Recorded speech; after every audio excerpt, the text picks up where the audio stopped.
Start कर रहे हैं और चैप्टर का नाम क्या है? ग्रेविटेशन, है ना। तो ग्रेविटेशन सबसे पहले हमको ये पता करना है ग्रेविटेशन होता क्या है, ठीक है, और ग्रेविटेशन कैसे काम करता है। तो सबसे पहले हम आपको कल एक बात बताए थे कि जैसे मान लो कि ये मार्कर है, ठीक ना, अगर मान लो इसको हम छोड़ रहे हैं तो ये कहाँ आएगा? नीचे आएगा। तो नीचे आने के दो कारण हैं, क्या? या तो ऊपर से दबाया जा रहा है या तो नीचे से कोई इसको क्या कर रहा है? खींच रहा है। तो नीचे से कोई खींचेगा, कौन? अर्थ खींचेगा या हम खींचेंगे? हम तो नहीं खींच रहे हैं, हम इसको छोड़ दे रहे हैं, कहाँ जा रहा है? हम इसको खींचे नहीं है ना, या अर्थ इसको नहीं ना खींचा है कि नीचे चला है। इसका मतलब कि ऊपर से कोई इसको क्या कर रहा है? दबा रहा है, ठीक ना। और ऊपर से दबा रहा है तो कौन दबा रहा है, कौन जिम्मेदार है ग्रेविटेशन के लिए, हम उस पर बात करें, ठीक है। सबसे पहला बात, जिम्मेदार तो है कौन? अर्थ ही है जिम्मेदार। लेकिन कैसे जिम्मेदार है ये देखो। जो अर्थ है, ये आपका अर्थ है, और अर्थ का एक डिजाइन है कि इसमें आपके दो पोल मिलते हैं, एक नॉर्थ पोल मिलता है और एक क्या मिलता है? साउथ पोल मिलता है, ठीक है। अगर ये सर्कल होता तो उतना बढ़िया काम नहीं करता।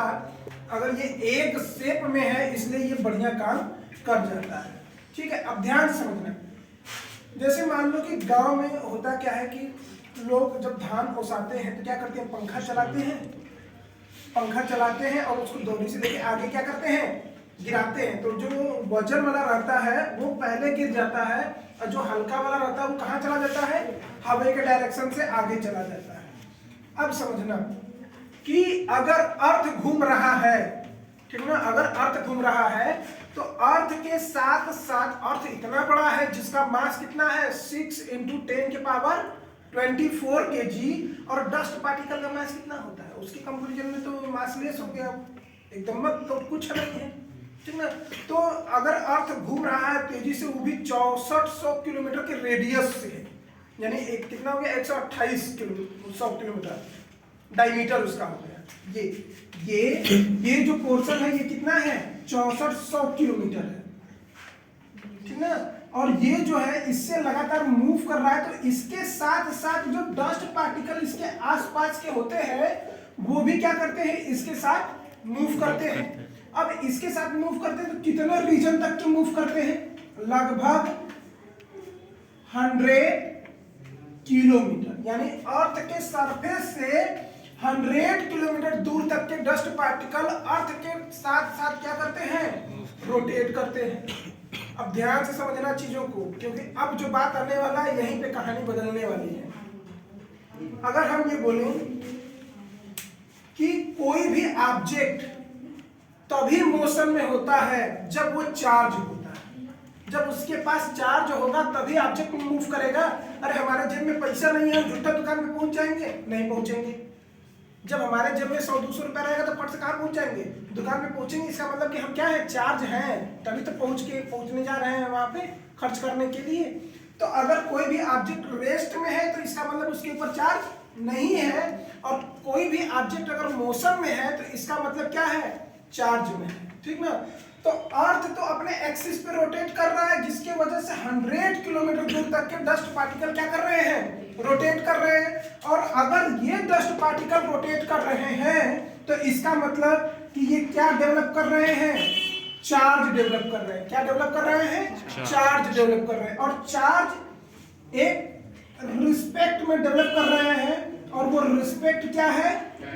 टाइम की, ठीक है। ध्यान समझना कि चार्ज डेवलप हो रहा है विथ रिस्पेक्ट टू टाइम। अब ध्यान से समझना कि Q इक्वल टू क्या होता है? IT होता है। तो I इक्वल टू क्या हो जाएगा? Q/K। तो अगर charge with respect to time is known as क्या हो जाएगा? इसका मतलब कि ये चार्ज, सोचो कि एक डस्ट पार्टिकल अर्थ के वजह से उसके साथ साथ रोटेट कर रहा है, तो इसका मतलब कि वो चार्ज हुआ। और charge with respect to time हमने ले लिया, तो अब वो क्या बन गया? करेंट बन गया। और अगर करंट बन गया तो ये दो फील्ड बनाएगा, एक इलेक्ट्रिक फील्ड बनाएगा और दूसरा क्या बनाएगा? मैग्नेटिक फील्ड बनाएगा। और ये दोनों मिलके एक इलेक्ट्रोमैग्नेटिक फील्ड बनाएंगे। जो स्पेस में होता है, जिसमें तुम्हारे रेडियो, टेलीविजन, मोबाइल की वेव्स ट्रेवल करती हैं। वो इसी वजह से ट्रेवल कर पाती हैं क्योंकि अर्थ इस तरीके का एटमॉस्फेयर तैयार करता है जिसमें इलेक्ट्रोमैग्नेटिक वेव ट्रेवल कर सके।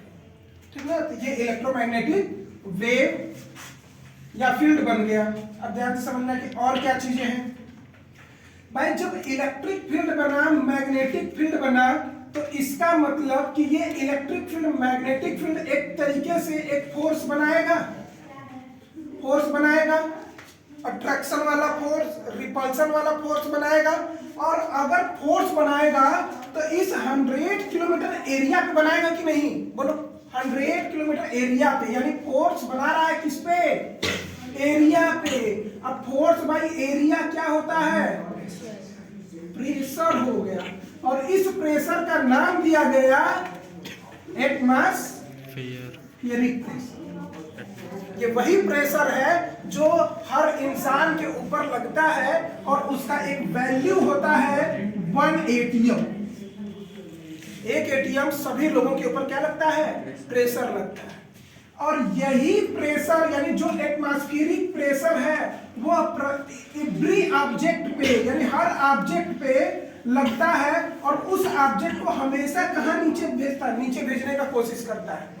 और हमेशा नीचे भेजेगा, यानी जब तक सरफेस नहीं मिलेगा तब तक उसको कहाँ भेजता चला जाएगा, नीचे भेजता हुआ चला जाएगा। और इस नीचे भेजने की प्रॉपर्टी को, प्रेशर के नीचे भेजने की प्रॉपर्टी को क्या बोला जाता है, ग्रेविटेशन। यानी किसी भी ऑब्जेक्ट को प्रेशर की वो प्रॉपर्टी जो किसी भी ऑब्जेक्ट को अर्थ के सरफेस पे ला दे नीचे, तब उसको हम लोग क्या बोलेंगे, ग्रेविटेशन।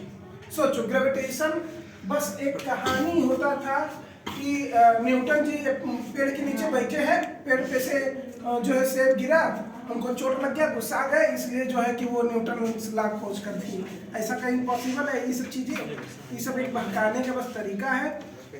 जो मेन रिजल्ट है वो ये है, ठीक ना, कि ग्रेविटेशन आया कैसे, ग्रेविटेशन वर्क करता कैसे है। तो सारा खेल किसका हो गया, अर्थ का। अगर अर्थ अपने एक्सिस पे रोटेट नहीं करता तो क्या ग्रेविटी होता?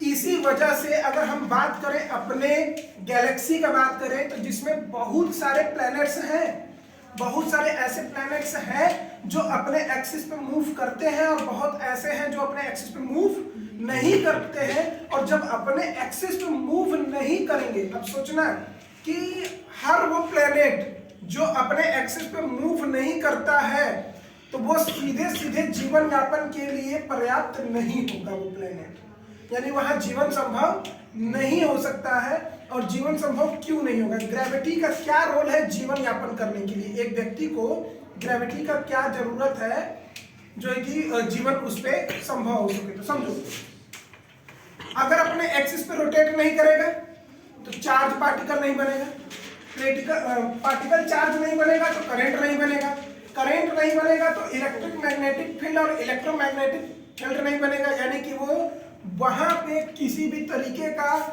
आप जो है कि आईटी चीजें नहीं यूज कर सकते हैं। जैसे सेल फोन हो गया, टेलीफोन हो गया, रेडियो हो गया, टेलीविजन हो गया, पेजर हो गया, या कुछ भी ऐसी चीजें आप यूज नहीं कर सकते हैं। उसके बाद फोर्स भी नहीं होगा, एरिया तो होगा लेकिन फोर्स नहीं होगा, तो प्रेशर ही नहीं बनेगा, यानी एटमॉस्फेरिक प्रेशर नहीं बनेगा, यानी आप पे किसी भी तरीके का प्रेशर नहीं है, आप फ्लोट करेंगे। हाँ, इस तरीके से फ्लोट करेंगे आप। और जब फ्लोट करेंगे तो इसका मतलब कि हमको जाना था इधर और हम फ्लोट करते करते कहीं और पहुंच गए। हमको दूध लाने जाना था, हम पहुंच गए उधर चीनी वाले दुकान पे। बार बार हम दूध लाने जा रहे हैं, बार बार चीनी वाले दुकान पे पहुंच जा रहे हैं। कितना चीनी लेंगे? ज्यादा चीनी लेना जरूरी भी नहीं है।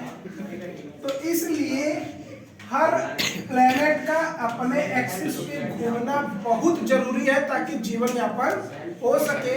अर्थ एक ऐसा प्लेनेट है जो रिवॉल्यूशन के साथ साथ अपने एक्सिस पे भी मूव करता है। अगर हम इसके भाई यानी मून के बारे में बात करें, ठीक ना, हम भाई क्यों बोले हैं पता है? क्योंकि जो इनकी पत्नी है वो पत्नी का वो भाई है, इसलिए तुम लोग मामा बोलते हो उनको, ठीक ना? क्या बोले? मून जो है उसको हम लोग क्या बोलते हैं? मामा बोलते हैं, ठीक ना? मामा किसको बोला जाता है? मामा किसको बोला जाता है? अपने मम्मी के भाई को, ठीक ना? यानी कि आपकी माता कौन? भारत माता यानी पृथ्वी, और इनका भाई कौन? चंदा। इसलिए वो हमारे क्या हो गए? मामा। इसलिए हम लोग बोलते हैं सूरज चाचा कैसे हो गए? चाचा नहीं है वो, बाद में बताएंगे।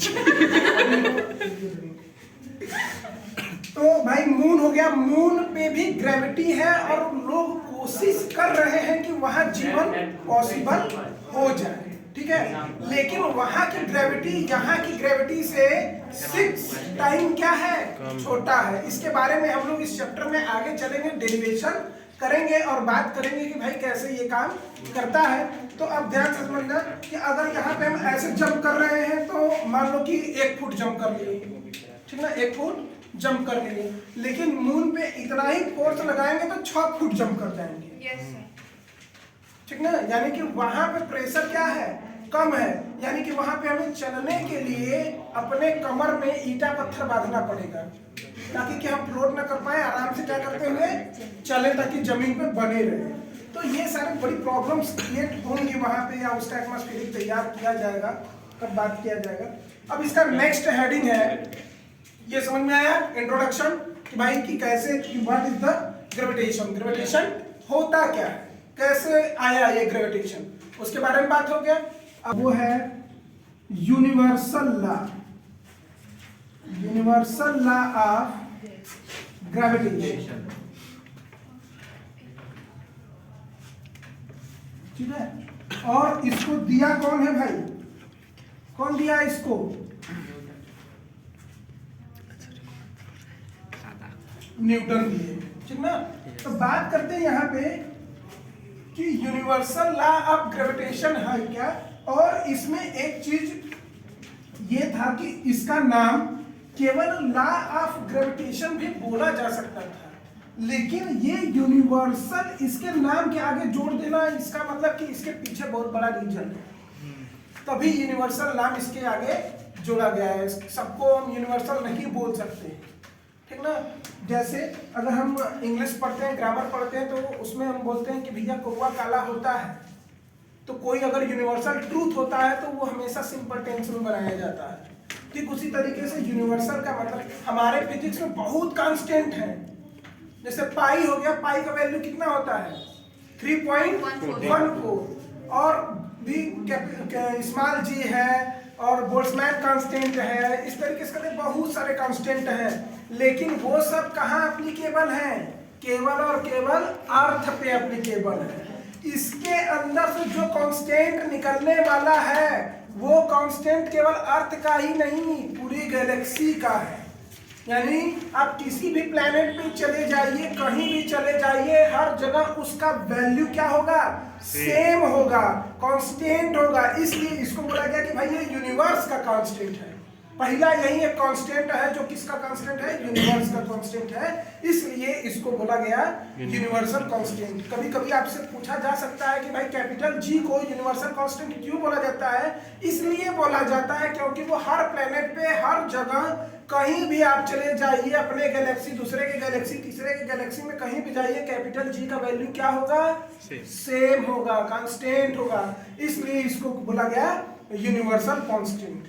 और वो कैसे निकाला जाएगा उसके बारे में भी हम लोग बात करेंगे। तो सबसे पहले ध्यान से समझो इसको समझने के लिए कि 2 ऑब्जेक्ट है हमारे पास, ठीक ना? हमारे पास कितने हैं? 2 ऑब्जेक्ट हैं। मान लेते हैं पहले वाले का मास क्या है? m1 है, और दूसरे वाले का मास क्या है? m2 है। डिस्टेंस लेते हैं, एक एक चीज बता रहे हैं, बेसिक से समझते हुए जाइएगा। डिस्टेंस इसका, यानी 2 ऑब्जेक्ट का अगर आपको डिस्टेंस लेना है तो कभी भी सरफेस टू सरफेस डिस्टेंस नहीं लेना है। क्यों नहीं लेना है वो भी देख लो कि अगर मान लो 2 ऑब्जेक्ट है और आपस में क्या हो, टच में है, कांटेक्ट में है, तो इसका मतलब कि यहाँ तो डिस्टेंस जो है वो क्या हो जाएगा? जीरो हो जाएगा। पूरी कहानी खत्म हो जाएगी डिस्टेंस के रिस्पेक्ट में। तो हम हमेशा सेंटर कहां से डिस्टेंस लेंगे, सेंटर से लेके सेंटर तक। अगर हम मान लो कि कांटेक्ट में भी रहेगा तब भी सेंटर से सेंटर लेंगे तो इसका रेडियस और प्लस इसका रेडियस, कुछ तो रिजल्ट आएगा, जीरो तो कभी नहीं होगा। तो डिस्टेंस जीरो ना हो इस वजह से हमेशा दोनों ऑब्जेक्ट का डिस्टेंस कहां से लेंगे, सेंटर से लेके सेंटर तक लेंगे। मान लेते हैं कि भाई सेंटर से लेके सेंटर तक का इसका जो डिस्टेंस है वो क्या है, r। ठीक, अब बात करते हैं थोड़ा सा चार्ज और मास, ठीक ना, बीच में नहीं। चार्ज बात करते हैं तो चार्ज हमारा जो है प्लस प्लस अगर रहेगा तो भाई रिपल्सन फोर्स होगा, अगर प्लस और माइनस रहेगा तब क्या होगा, अट्रैक्शन फोर्स होगा। ठीक है, यानी कि चार्ज के बीच में फोर्स तो लगेगा, ये तो कंफर्म है।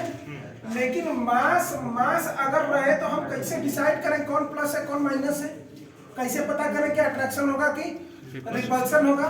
तो उसके लिए सबसे पहले देखो कि चार्ज और मास में पहले रिलेशन क्या है। हम कोई एक ऑब्जेक्ट ले रहे हैं, कोई भी एक ऑब्जेक्ट, ठीक ना, जैसे मान लो इलेक्ट्रॉन, प्रोटॉन और क्या ले लिए, न्यूट्रॉन। हर एटम में ये तीनों रहेंगे तो इन्हीं तीनों का बात कर लेते हैं। हम अलग अलग क्यों बात करें, तो हम इन्हीं तीनों का बात करते हैं, ठीक ना। तो इलेक्ट्रॉन, प्रोटॉन, इलेक्ट्रॉन का मास होता है भाई, होता है। प्रोटॉन का मास होता है, होता है। न्यूट्रॉन का मास होता है, होता है। यानी कहने का मतलब कि हर मैटर का मास होगा, ठीक ना, और हर मास का चार्ज हो ये जरूरी नहीं है, ठीक ना। हर मास के पास चार्ज हो ये जरूरी नहीं है, लेकिन हर चार्ज के पास मास जरूर होगा। जैसे अगर हम बात करें तो इलेक्ट्रॉन के पास चार्ज है, मास भी है। प्रोटॉन के पास चार्ज है, मास भी है। न्यूट्रॉन के पास चार्ज है, नहीं है, लेकिन मास है। यानी मास कंपलसरी है, हर एटम के पास मास होगा, और जिसके पास मास होगा उसके पास चार्ज हो ये जरूरी नहीं है, लेकिन जितने भी चार्ज पार्टिकल है उनके पास मास जरूर होगा। इसका मतलब कि अगर चार्ज अट्रैक्शन या रिपल्सन फोर्स अप्लाई कर सकता है तो मास भी पीछे नहीं रहेगा, ये भी अट्रैक्शन या रिपल्सन फोर्स अप्लाई करेगा। लेकिन एक चीज, एक दुनिया का सबसे ताकतवर फोर्स है, चार्ज के बीच में लगने वाले फोर्स को इलेक्ट्रोस्टैटिक फोर्स बोला जाता है, जो दुनिया का सबसे स्ट्रॉन्गेस्ट फोर्स माना जाता है। लेकिन भाई मास जो है, इनके बीच में जो अट्रैक्शन या रिपल्सन फोर्स बोला जाएगा, ये दुनिया का सबसे वीकेस्ट फोर्स है। सोचो, जमीन और आसमान का अंतर हो गया। हम प्रूफ करने ये गए थे कि अगर चार्ज अट्रैक्शन या रिपल्सन शो करता है तो मास भी करेगा, लेकिन अब उनकी फोर्स की इंटेंसिटी का अगर बात किया जाए तो चार्ज वाले के पास फोर्स की इंटेंसिटी ज्यादा होगी, मास वाले के पास कम होगा, ठीक ना, क्योंकि उसके पार्टिकल न्यूट्रल फॉर्म में होंगे हमेशा। तो मान लेते हैं भाई कि यहाँ पे जो है या तो अट्रैक्शन फोर्स लगेगा या तो क्या लगेगा, रिपल्सन फोर्स लगेगा, और ये दुनिया का सबसे वीकेस्ट फोर्स होगा। और अब मेन मुद्दे पर आते हैं कि यूनिवर्सल लॉ ऑफ ग्रेविटेशन होता क्या है, ठीक ना। तो पहला न्यूटन ने पहला स्टेटमेंट दिया कि जो इन दोनों मास के बीच में अट्रैक्शन या रिपल्सन फोर्स जो भी है वो इन दोनों के मास, यानी मास, इन दोनों का मास क्या है, m1 है और क्या है, m2 है, इनके प्रोडक्ट के डायरेक्टली प्रोपोर्शनल होगा। यानी the product of masses is directly proportional to the applying of attraction or repulsion force, ठीक ना। ये स्टेटमेंट क्या हो गया, पहला हो गया, इसलिए इसको क्या बोलेंगे, इक्वेशन नंबर 1। और इस इक्वेशन का मतलब क्या है वो भी समझते चलो साथ साथ में, कि अगर इन दोनों में से कौनो भी एक तो बढ़ा तो फोर्स पक्का बढ़ेगा, ठीक ना। अगर डायरेक्टली का मतलब क्या होता है कि अगर m1 बढ़ेगा तो ये बढ़ेगा, या m2 बढ़ेगा तब भी फोर्स क्या होगा, बढ़ेगा। लेकिन अगर दोनों साथ में बढ़ने लगेंगे तो फोर्स 2 टाइम्स इंक्रीज होने लगेगा, क्योंकि अगर मान लो कि 2 टाइम ये बढ़ा 2 टाइम ये बढ़ा तो 2 दूना 4 यानी 4 टाइम्स ये बढ़ेगा एक साथ, क्योंकि ये प्रोडक्ट है। ठीक ना, तो ये हमको ध्यान देना है कि अगर आप फोर्स बढ़ाना चाहते हैं तो आपको क्या बढ़ाना पड़ेगा, मास बढ़ाना पड़ेगा। अगर मास ज्यादा होगा तो फोर्स ज्यादा होगा। अब बे तुमको जो है एक तो कागज का जो है किस तरीके से बॉल बना के इस तरीके से मारे और एक तो पत्थर लेके मारे, किससे ज्यादा फोर्स लगेगा, पत्थर। क्यों, उसका मास ज्यादा है। So, मैं एग्जाम्पल बढ़िया था। दूसरा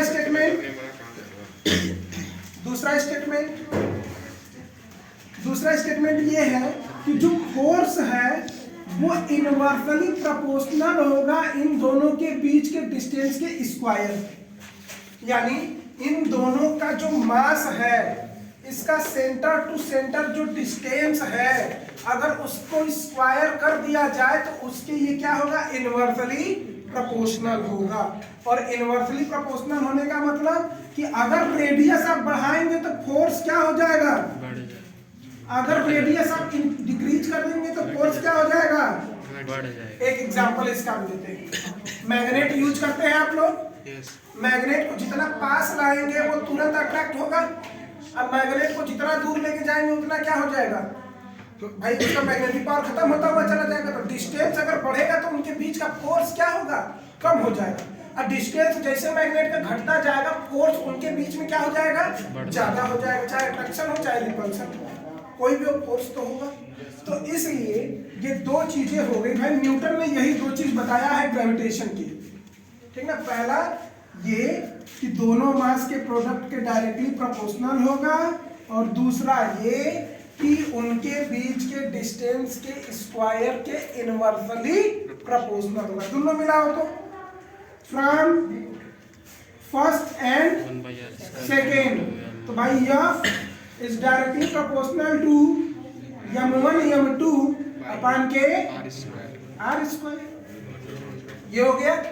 अब जब प्रोपोर्शनल हटेगा तो एक कांस्टेंट आएगा, क्या बोले हो, जी, इसीलिए जी आया है।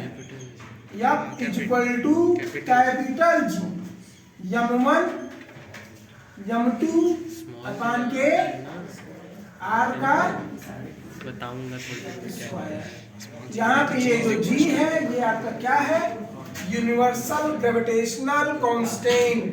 ठीक ना, ये क्या है, यूनिवर्सल ग्रेविटेशनल कांस्टेंट। और यह क्या है, ग्रेविटेशनल फोर्स, ग्रेविटेशनल फोर्स। बाकी m1 m2 r तो आपको पता है, क्योंकि यही तो दोनों तीनों लेके चल रहे थे। ठीक ना,